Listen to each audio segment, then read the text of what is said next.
తిరుపతిలోని గోవిందరాజస్వామి ఆలయ గోపురంపైకెక్కి మద్యం తాగిన వ్యక్తి హల్చల్ చేసిన విషయం తెలిసిందే. అతన్ని 3 గంటల పాటు శ్రమించి తిరుపతి ఈస్ట్ పోలీసులు అగ్నిమాపక శాఖ సిబ్బంది కిందకు దింపారు. ప్రస్తుతం తిరుపతి ఈస్ట్ పోలీస్ స్టేషన్లో దొండగొండి పోలీసులు విచారిస్తున్నారు. అయితే తాను మద్యం కోసమే శ్రీ గోవిందరాజస్వామి ఆలయ గోపురంపైకి ఎక్కానని సదరు నిందితుడు చెప్తున్నాడు. అంతేకాకుండా గోపురంపై ఉన్న 2 కలశాలను కూడా ధ్వంసం చేశాడు.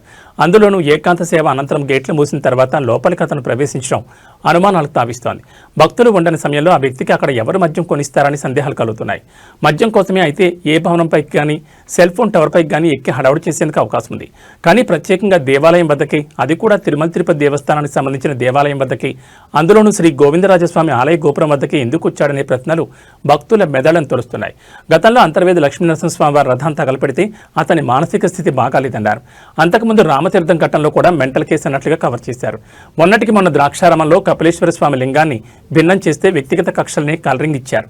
ఇప్పుడు ఏకంగా గోవిందరాజస్వామి వారి గోపురంపైకి ఎక్కి కలశాలను ధ్వంసం చేసి యత్నం చేస్తే 90 ml మద్యం కోసం అతను అలా చేశాడనే అంశానికి ప్రచారం కల్పిస్తున్నారు.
ఫుల్ ఇస్తే కానీ దిగనన్నావంట.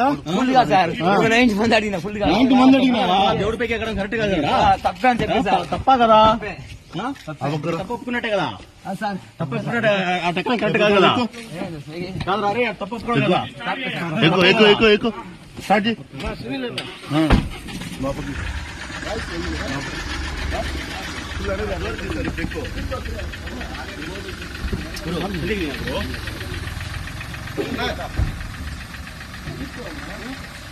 ಇಲ್ಲ ಇಲ್ಲ ಇಲ್ಲ